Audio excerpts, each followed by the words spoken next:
नमस्कार दोस्तों, आज मैं आपके सामने पाप मोचनी एकादशी की व्रत कथा लेकर आई हूँ। एक बार धर्मराज युधिष्ठिर बोले, हे भगवान, मैंने फाल्गुन माह की शुक्ल पक्ष की एकादशी का महात्म सुना है। अब आप चैत माह के कृष्ण पक्ष की एकादशी के बारे में बतलाइए। इस एकादशी का नाम बताएं, कौन से देवता की पूजा की जाती है, विधि क्या है, सो सब विषय विस्तार पूर्वक कहिए।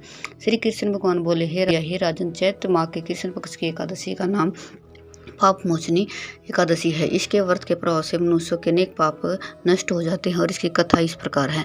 प्राचीन समय में एक चैत रथ वन में अप्सराएं वास करती थी। वहां हर समय बसंत रहता था। उस वन में एक मेधावी नामक मुनि तपस्या करते थे। वे शिव भक्त थे। एक दिन मंजू गोसा नामक एक अप्सरा उनको मोहित करने के लिए सितार मधुर गाने लगी। उस समय शिव के शत्रु अनंग भी शिव भक्त मेधावी मुनि को जीतने के लिए तैयार हुए। कामदेव ने उस सुंदर अप्सरा को भ्रू का धनुष बनाया, कटाक्ष को उसकी प्रत्यंचा डोरी बनाई, उसके नेत्रों को उसने संकेत बनाया और कुंचों को पुरी बनाया। उस मंजू कोशा अप्सरों को सेनापति बनाया। इस तरह कामदेव अपने शत्रु भगत को जीतने को तैयार हुआ। इस समय मेधावी मुनि भी युवा और हष्ट पुष्ट थे। उन्होंने यज्ञोपवीत दंड धारण कर रखा था। उस मुनि को देखकर मंजू गोसा ने धीरे धीरे मधुर वाणी से वीणा पर गाना शुरू किया। मेधावी मुनि भी मंजू गोसा के मधुर गान पर और उसके सौंदर्य पर मोहित हो गई।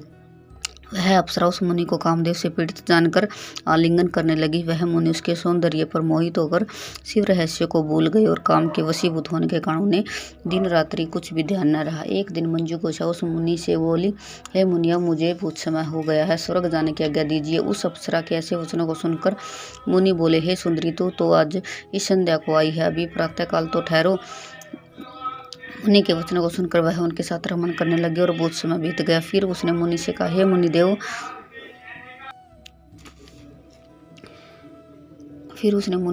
मुनिदेव, अब आप मुझे स्वर्ग को जाने की आज्ञा दीजिए। मुनि बोली, अरे अभी तो कुछ भी समय नहीं हुआ, अभी कुछ और देर ठहर। इस पर वह अप्सरा बोली, हे मुनि, आपकी रात्रि बहुत लंबी है, आप वो सोचिए कि मुझे आपके पास आए कितना समय हो गया। वह अप्सरा के वचनों को सुनकर मुनि को का ज्ञान प्राप्त हो गया और उस समय का विचार करने लगी। जब रमण करने का समय प्रमाण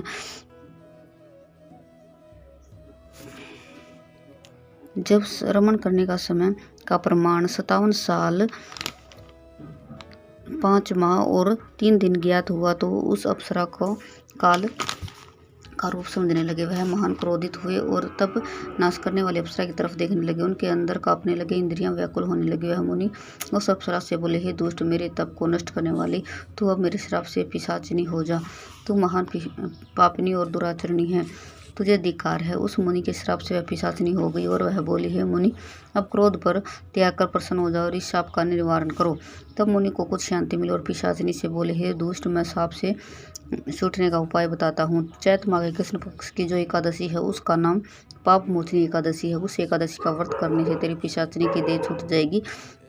इस प्रकार मुनि ने उसके समस्त विधि आदि बतला दी और अपने पिता च्यवन ऋषि के पास गए। च्यवन ऋषि अपने पुत्र को देखकर वह बोले, रे पुत्र, तूने यह क्या किया, तेरे समस्त पाप नष्ट हो गए हैं। मेधावी बोले, हे पिताजी, मैंने बहुत बड़ा पाप किया है, आप उसके छूटने का कोई उपाय बताइए।